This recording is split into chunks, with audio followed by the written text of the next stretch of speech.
દાખલા નંબર 29 સમાંતર શ્રેણી -5 વત્તા -8 વત્તા -11 વત્તા ડેશ ડેશ ડેશ વત્તા -230 નો સરવાળો શોધો.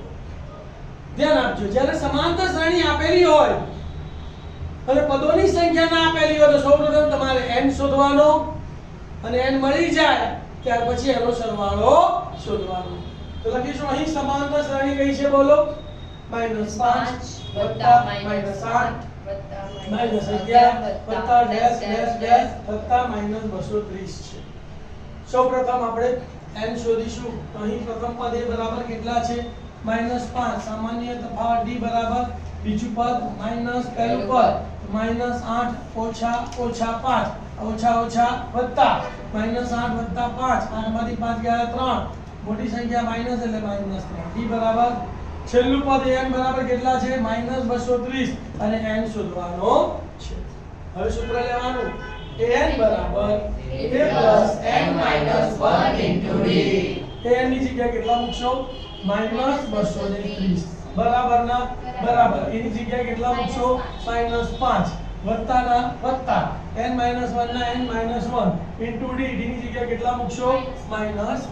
અને સૂત્ર લખતા બનાવીશું n - 1 તો -5 સામે જાય તો +5 તો લખાઈશું -230 + 5 -230 + 5 -3 ગુણાકારમાં સામે જાય તો સીધા -3 ભાગાકારમાં બરાબર. તો માટે n - 1 બરાબર -230 + 5 ભાગ્યા -3. એક ઓછા વત્તા બાદબાકી 230 માંથી 5 ગયા તો 225 મોટી સંખ્યા માઈનસ એટલે -225 ભાગ્યા -3 માઈનસ પ્લસ 3 સિત્તા 21 એક વધ્યો તરફ 5 એટલે 15 3 પંચા 15 તો 225 ભાગ્યા 3 એટલે કેટલા આયા? 75 -1 ને સામે લઈ જઈએ તો પ્લસ તો માટે n બરાબર 75 વત્તા 1 તો n બરાબર 76. હવે સરવાળો શોધીએ. તો સરવાળાનું અહીંયા બીજું સૂત્ર વાપરવાનું બરાબર.